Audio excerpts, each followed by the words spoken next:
BMC radio Malayalam വാർത്തകൾ നിങ്ങൾക്കായി അവതരിപ്പിക്കുന്നത് ഐമാക് കൊച്ചിൻ കലാഭവൻ. കലാവിദ്യാർത്ഥികൾക്ക് പ്രിയപ്പെട്ട ബഹ്റൈനിലെ കലാകേന്ദ്രം.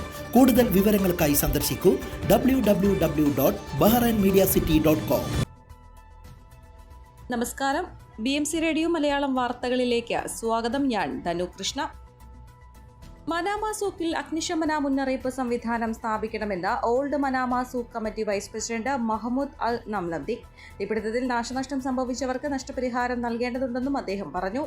ബുധനാഴ്ചയുണ്ടായ വൻ തീപിടുത്തത്തിൽ 3 പേർ മരിക്കുകയും 9 പേർക്ക് പരിക്കേൽക്കുകയും ചെയ്തു. സിവിൽ ഡിഫൻസ് ഉദ്യോഗസ്ഥർ 30 മണിക്കൂർ സമയമെടുത്താണ് തീ കെടുത്തിയത്. 25ഓളം കടകൾ പൂർണ്ണമായും കത്തിനശിച്ചു. നിരവധി കടകൾക്ക് കേടുപാടുകൾ സംഭവിച്ചതായും അൽ നംദി പ്രസ്താവനയിൽ പറഞ്ഞു. ഉപജീവനമാർഗം നഷ്ടപ്പെട്ട കടയുടമകൾക്കും ജീവനക്കാർക്കും നഷ്ടപരിഹാരം നൽകുന്നത് അത്യന്താപേക്ഷിതമാണ്. അവരുടെ ഏക വരുമാന സ്രോതസ്സായിരുന്നു അത്. ഈദ് സീസണിൽ വലിയ കച്ചവടം പ്രതീക്ഷിച്ചവർക്ക് വലിയ നഷ്ടമാണ് ദുരന്തം മൂലമുണ്ടായത്. കരുതി വെച്ചിരുന്ന സ്റ്റോക്ക് മുഴുവൻ നശിച്ചു. സൂക്കിൽ ജോലി ചെയ്യുന്ന വിവിധ രാജ്യക്കാരായ ആളുകളും നഷ്ടപരിഹാരത്തിന് അർഹരാണെന്നും അദ്ദേഹം പറഞ്ഞു. ഇനിയും ഇതുപോലെയുള്ള ദുരന്തങ്ങൾ ആവർത്തിക്കാതിരിക്കാൻ സ്മോക്ക് ഡിറ്റക്ടർ ഉൾപ്പെടെയുള്ള ആധുനിക സുരക്ഷാ സംവിധാനങ്ങൾ സ്ഥാപിക്കണമെന്ന ആവശ്യവും കച്ചവടക്കാർ ഉയർത്തുന്നു. വിവിധ കേസുകളിൽ ശിക്ഷിക്കപ്പെട്ട 545 തടവുകാർക്ക് ഹമ്മദ് രാജാവ് മാപ്പ് നൽകി. ശിക്ഷയുടെ ഒരു ഭാഗം അനുഭവിച്ചവർക്കാണ് ഇതിനോടനുബന്ധിച്ച് രാജാവ് പ്രത്യേക മാപ്പ് അനുവദിച്ചത്. ഇവരെ സമൂഹത്തിലേക്ക് ക്രിയാത്മകമായി പുനഃസംയോജിപ്പിക്കുന്നതിനും രാജ്യപുരോഗതിക്കും സമൃദ്ധിക്കും കാരണമായ സമഗ്ര വികസന പ്രക്രിയയിൽ പങ്കാളികളാകാനുമുള്ള ഹമ്മദ് രാജാവിന്റെ പ്രതിബദ്ധതയുടെ ഭാഗമാണ് പൊതുമാപ്പ്. ബഹ്റൈനിൽ നിന്നുള്ള ഹജ്ജ് തീർത്ഥാടകർക്ക് അറഫയിൽ നിൽക്കുന്നതിന് കൃത്യമായ സൗകര്യമൊരുക്കിയതായി ബഹ്റൈൻ ഹജ്ജ് മിഷൻ അറിയിച്ചു. വിവിധ ഗ്രൂപ്പുകളായാണ് അറഫയിലേക്ക് തീർത്ഥാടകരെ എത്തിച്ചത്. അറഫ ദിനത്തിന്റെ തലേന്ന് രാത്രി തന്നെ അറഫയിൽ ബഹ്റൈനിൽ നിന്നുള്ള ഹാജിമാർ എത്തിത്തുടങ്ങിയിരുന്നു. അവർക്ക് ആവശ്യമായ സൗകര്യങ്ങൾ ഒരുക്കുന്നതിന് സൗദി ഹജ്ജ് കാര്യ മന്ത്രാലയത്തിന് കീഴിലുള്ള ജീവനക്കാർ മുഴുകിയിരിക്കുന്നതായും ഹജ്ജ് മിഷൻ ചെയർമാൻ ഡോക്ടർ അദ്നാൻ അൽ ഖത്താൻ വ്യക്തമാക്കി. സുരക്ഷാ committee, medical team, engineering plan committee, ഹജ്ജ് ഗ്രൂപ്പ് കോർഡിനേഷൻ കമ്മിറ്റി തുടങ്ങിയ വിവിധ ടീമുകൾക്കും തീർത്ഥാടകർക്കായി ഉറങ്ങാതെ സേവനത്തിലേർപ്പെട്ട വോളണ്ടിയർമാർക്കും അദ്ദേഹം പ്രത്യേകം നന്ദി രേഖപ്പെടുത്തി. മനാമ സൂക്കിലെ വൻ തീപിടുത്തം തിരുവനന്തപുരത്ത് നടക്കുന്ന ലോക കേരള സഭയുടെ ശ്രദ്ധയിൽപ്പെടുത്തി KMCC Bahrain president Habeeb Rahman. ശനിയാഴ്ച ഗൾഫ് വിഷയങ്ങളുടെ സെഷനിലാണ് അദ്ദേഹം ഇക്കാര്യം ഉന്നയിച്ചത്. ദുരന്തത്തിനിരയായവരിൽ ഭൂരിപക്ഷം മലയാളി കച്ചവടക്കാരാണെന്നും അദ്ദേഹം പറഞ്ഞു. നോർക്കയുടെ അടിയന്തര ഇടപെടൽ ആവശ്യമാണെന്നും അദ്ദേഹം സൂചിപ്പിച്ചു. വെള്ളിയാഴ്ച സംസാരിച്ച സുബൈർ കണ്ണൂരും ഈ വിഷയം ഉന്നയിച്ചിരുന്നു. മഹാനായ പ്രവാചകൻ ഇബ്രാഹിം നബിയുടെയും കുടുംബത്തിന്റെയും ത്യാഗനിർഭരമായ സ്മരണകൾ പുതുക്കി ബലിപെരുന്നാൾ ആഘോഷിക്കുന്ന വേളയിൽ ബഹ്റൈൻ ഭരണാധികാരികൾക്കും ജനതയ്ക്കും പ്രവാസി സമൂഹത്തിനും ഫ്രണ്ട്സ് സോഷ്യൽ അസോസിയേഷൻ ആശംസകൾ നേർന്നു. ആഘോഷങ്ങളുടെ സന്തോഷം പങ്കുവയ്ക്കുകയും സൗഹാർദ്ദത്തിന്റെ ഭൂമിക വിശാലമാക്കുകയും സ്നേഹത്തിന്റെ ഇഴയടപ്പം വർദ്ധിക്കുകയും അതുവഴി വെറുപ്പും വിദ്വേഷവും അകറ്റി നിർത്തി മനുഷ്യത്വം ഉദ്ഘോഷിക്കാനും ഈ അവസരത്തിൽ സാധിക്കേണ്ടതുണ്ട്. പ്രതിസന്ധികളെ അതിജീവിച്ച് ജീവിതത്തെ കരുത്തോടെ മുന്നോട്ട് ചലിപ്പിക്കാനുള്ള പ്രചോദനമാണ് പ്രവാചകൻ ഇബ്രാഹിമും കുടുംബവും നൽകുന്നത്. അകറ്റി നിർത്തപ്പെടുന്ന മനുഷ്യരെയും അശരണരുടെയും ആലംബഹീനരുടെയും പ്രയാസങ്ങൾ പരിഹരിക്കാനുള്ള പ്രതിജ്ഞ പുതുക്കാൻ ഈദ് കരുത്ത് നൽകണം. അനധികൃതമായി പിടികൂടിയ 60 കിലോഗ്രാം ചെമ്മീൻ കൈവശം വെച്ചതിന് 4 ഏഷ്യൻ പൗരന്മാരെ കോസ്റ്റ് ഗാർഡ് പിടികൂടി. മാരിടൈം പെട്രോൾ ഡിവിഷൻ കോർ ഫാഷിന്റെ വടക്ക് സമുദ്ര മേഖലയിൽ നടത്തിയ സമഗ്രമായ പരിശോധനയ്ക്കിടെയാണ് അറസ്റ്റ്. മത്സ്യസമ്പത്ത് സംരക്ഷിക്കുന്നതിനുള്ള ശ്രമങ്ങളുടെ ഭാഗമായി ചെമ്മീൻ പിടിക്കുന്നത് ഫെബ്രുവരി മുതൽ നിരോധിച്ചിരിക്കുകയാണ്. നിരോധനം ജൂലൈ 31 വരെ തുടരും. വിൽക്കുന്നതിനും നിരോധനമുണ്ട്. ചെമ്മീൻ ഫാമുകൾക്ക് നിരോധനം ബാധകമല്ല. കേസ് പബ്ലിക് പ്രോസിക്യൂഷന് റഫർ ചെയ്യുന്നതിനായി ആവശ്യമായ നടപടികളാണ് കോസ്റ്റ് ഗാർഡ് അറിയിച്ചു. തീപിടുത്തം മൂലം സ്ഥാപനവും ജോലിയും നഷ്ടപ്പെട്ട മനാമ സൂക്കിലെ അർഹതപ്പെട്ടവരെ കണ്ടെത്തി പ്രഭാത ഭക്ഷണവും ഉച്ചഭക്ഷണവും BKSF വോളണ്ടിയർമാർ എത്തിച്ചു നൽകി. Convener Haris Pazhayangadi, volunteer captain Anwar Kannur, Latheef Marakkat, Ajeesh, Nubin Ansari, Kasim പടത്തകായിൽ, റഷീദ് കണ്ണങ്കോട്ട്, കൈസ്, നജീബ് കണ്ണൂർ, മണിക്കുട്ടൻ, സലീം നമ്പ്ര, രഞ്ജിത്ത് കൂത്തുപറമ്പ്, സുഭാഷ് തോമസ്, സൈനൽ കൊയിലാണ്ടി, ഷിജു എന്നിവർ നേതൃത്വം നൽകി. ഫുഡ് സിറ്റിയാണ് ഭക്ഷണം BKSFന് സംഭാവന നൽകിയത്. ബീഹാറിൽ ഗംഗയിൽ യാത്രാ ബോട്ട് മറിഞ്ഞ് 6 പേരെ കാണാതായി. പട്നയിലെ ബാർ സബ് ഡിവിഷനിൽ ഞായറാഴ്ച രാവിലെ 9:15 സംഭവം.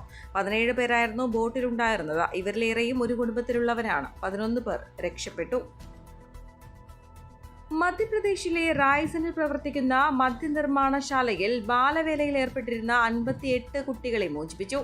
ദേശീയ ബാലാവകാശ കമ്മീഷനും സന്നദ്ധ സംഘടനയായ ബച്പൻ ബച്ചാവോ ആന്തോളനും ചേർന്ന് ശനിയാഴ്ചയാണ് സോം ഡിസ്റ്റൽസിന്റെ ഉടമസ്ഥതയിലുള്ള മദ്യനിർമ്മാണശാലയിൽ നിന്ന് കുട്ടികളെ രക്ഷിച്ചത്. ഇതിൽ 19 പേർ പെൺകുട്ടികളും 39 ആൺകുട്ടികളുമാണെന്ന് ബാലാവകാശ കമ്മീഷൻ ചെയർമാൻ പ്രിയങ്ക് കനുഗു പറഞ്ഞു. കുട്ടികൾ എല്ലാ ദിവസവും സ്കൂൾ ബസ്സിൽ ഫാക്ടറിയിൽ എത്തിക്കുകയും 12 മുതൽ 14 മണിക്കൂർ വരെ ജോലി ചെയ്യിപ്പിക്കുകയും ചെയ്തതായി ബാലാവകാശ സംരക്ഷണ കമ്മീഷൻ പ്രസ്താവനയിൽ വ്യക്തമാക്കി. രാസവസ്തുക്കളും ആൽക്കഹോളും ഉൾപ്പെടെ കൈകാര്യം ചെയ്യേണ്ട ജോലിയായതിനാൽ കുട്ടികൾക്ക് പരിക്കുണ്ടായിരുന്നുവെന്നും പ്രസ്താവനയിൽ പറയുന്നു. ബിയർ, ഇന്ത്യൻ നിർമ്മിത വിദേശ മദ്യം തുടങ്ങിയവ നിർമ്മിച്ച് രാജ്യവ്യാപകമായി വിതരണം ചെയ്യുന്ന മദ്യ കമ്പനിയാണ് സോം ഡിസ്റ്റിലറീസ്. കുറ്റക്കാർക്കെതിരെ കർശന നടപടി സ്വീകരിക്കുമെന്ന് മുഖ്യമന്ത്രി മോഹൻ യാദവ് വ്യക്തമാക്കി. 2 ദിവസം മുൻപ് റായ്സനിലെ മണ്ഡിദ്വീപിൽ പ്രവർത്തിക്കുന്ന 3 ഫാക്ടറികളിൽ നിന്നായി 36 കുട്ടികളെ മോചിപ്പിച്ചിരുന്നു. കേരളത്തിൽ ഇന്ന് ബലിപെരുന്നാൾ ആഘോഷിക്കുന്നു. പരസ്പര സ്നേഹത്തിന്റെയും ത്യാഗത്തിന്റെയും മഹത്തായ സന്ദേശമാണ് ബലിപെരുന്നാൾ പകർന്നു നൽകുന്നതെന്ന് മുഖ്യമന്ത്രി പിണറായി വിജയൻ പെരുന്നാൾ സന്ദേശത്തിൽ പറഞ്ഞു. നിസ്വാർത്ഥമായി സ്നേഹിക്കാനും മറ്റുള്ളവർക്ക് നേരെ സഹായഹസ്തം നീട്ടാനും സാധിച്ചാൽ മാത്രമേ സമത്വപൂർണമായൊരു ലോകം സാധ്യമാകൂ. എല്ലാത്തരം വേർതിരിവുകൾക്കും അതീതമായി നമുക്ക് ഒരുമിച്ച് ബലിപെരുന്നാൾ ആഘോഷിക്കാം. ഐക്യത്തിന്റെയും മതനിരപേക്ഷതയുടെയും നാടായി കേരളത്തെ നിലനിർത്താൻ ഈ ദിനം നമുക്ക് പ്രചോദനമാകട്ടെ എന്നും ബലിപെരുന്നാൾ ആശംസകൾ നേർന്നുകൊണ്ട് മുഖ്യമന്ത്രി പറഞ്ഞു. പാലക്കാട് തൃത്താലയിൽ വാഹന പരിശോധനയ്ക്കിടെ SIയെ വാഹനമിടിപ്പിച്ച കേസിൽ ഒരു പ്രതി കൂടി പിടിയിൽ. ഇന്നലെ പിടിയിലായ മുഖ്യപ്രതി അലന്റെ സുഹൃത്തും ഒറ്റപ്പാലം സ്വദേശിയുമായ അജീഷാണ് തൃശൂരിൽ നിന്ന് പിടിയിലായത്. ഞാങ്ങാട്ടിരി സ്വദേശി അലനെ പട്ടാമ്പിയിൽ നിന്ന് തൃത്താല പോലീസ് കസ്റ്റഡിയിലെടുത്തു. സംഭവത്തിൽ പരിക്കേറ്റ തൃത്താല SI ശശികുമാർ ആശുപത്രിയിൽ ചികിത്സയിലാണ്. ശനിയാഴ്ച രാത്രി 10:30 മംഗലം ഭാഗത്തായിരുന്നു സംഭവം. സംശയ സാഹചര്യത്തിൽ കാർ നിർത്തിയിട്ടത് പോലീസ് കാണുകയായിരുന്നു.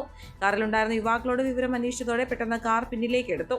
ഈ സമയം ശശികുമാറും മറ്റൊരു പോലീസ് ഉദ്യോഗസ്ഥനും കാർ തടഞ്ഞു.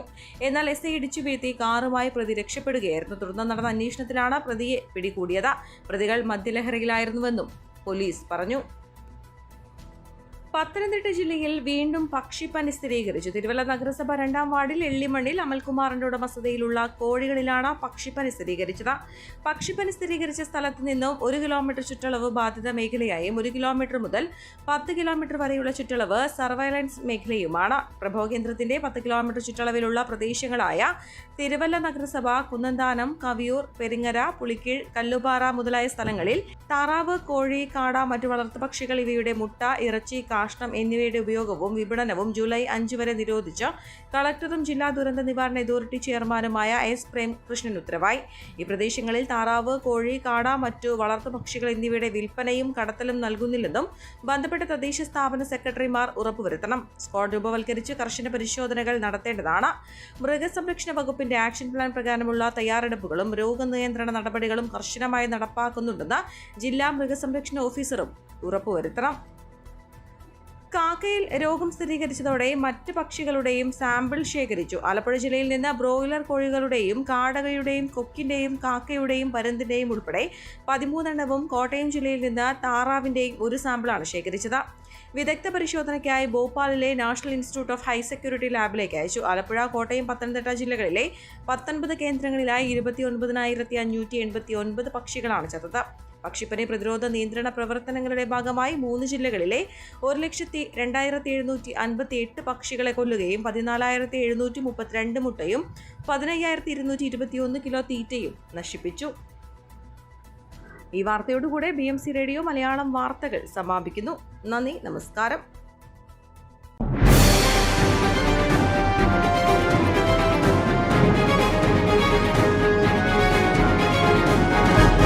BMC റേഡിയോ മലയാളം വാർത്തകൾ നിങ്ങൾക്കായി അവതരിപ്പിക്കുന്നത് iMac കൊച്ചിൻ കലാഭവൻ. കലാവിദ്യാർത്ഥികൾക്ക് പ്രിയപ്പെട്ട ബഹ്റൈനിലെ കലാകേന്ദ്രം.